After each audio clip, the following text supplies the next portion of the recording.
자, 황슈타입니다. 자, 이번 시간에는 저번 시간에 이어서 속도와 가속도에 대해서 조금 더 자세하게 그림을 그려서 정량적으로 한번 얘기를 좀 해보겠습니다. 자, 속도의 정의는 걸린 시간분의 변이라고 우리가 정의를 했고요. 이러한 경우를 생각을 해봅시다. 자, 사람이 있는데 1차원에 대한 공간에서 이쪽 방향은 마이너스 방향으로 잡고요. 이쪽 방향은 플러스 방향으로 잡습니다.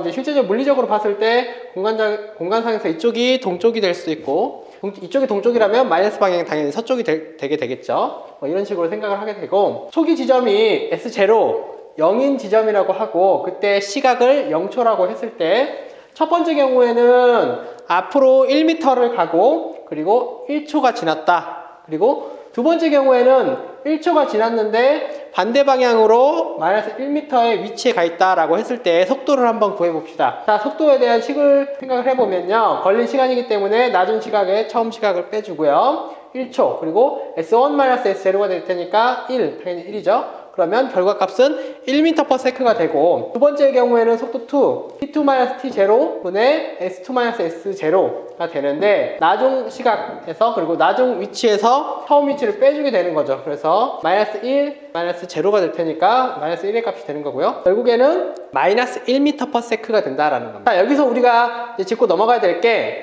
속도에 대한 값에서 양의 방향은 처음 지정했던 그 양의 방향으로 이동하는 것을 의미한다. 물리에서 속도의 부호는 양의 방향을 의미한다 라고 생각하시면 되고요. 속도가 양일 때 양의 방향, 그리고 음일 경우에는 처음 양의 방향의 반대 방향으로 이동을 한다 라고 생각을 하면 됩니다. 그래서 속도에 대한 기준에서 속도의 부호가 의미하는 것은 물체의 운동 방향을 의미한다 라고 생각을 하시면 되고요. 이제 가속도를 우리가 중량적으로 생각을 해봅시다. 가속도는 걸린 시간분의 속도 변화량입니다. 속도 변화량, 속도가 얼마만큼 변했느냐라고 하는 건데, 자, 예시를 한번 들어보겠습니다. 처음 0초에 초기 속도가 1m/s인 상황이라고 한다 그러면 첫 번째 경우에 1초가 지나서 5m/s가 되는 경우, 그리고 두 번째는 1초가 된 경우에 0m/s로 된 경우를 짚어보자 그러면, 첫 번째 경우에 가속도의 값은요, T1-T0 걸린 시간분의 V1-V0가 될 테니까, 보세요, 1-0 분의 5-1이 되겠죠. 그러면 결국 4m/s가 되는데, 그리고 두 번째는 A2는 T1-T0 V2-V0라고 해서 1-0 분의 0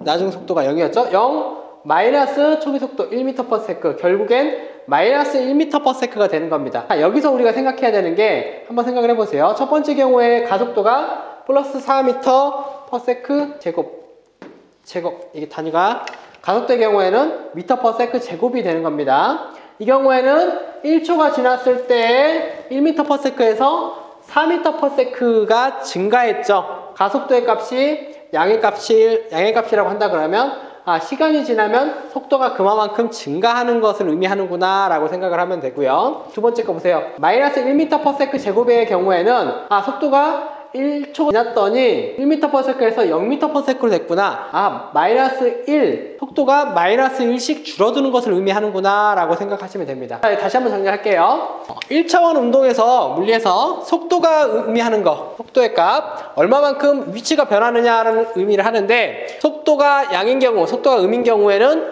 운동 방향, 부호는 운동 방향, 속도의 부호가 운동 방향을 의미하고요. 가속도에서의 부호는 속도의 증감.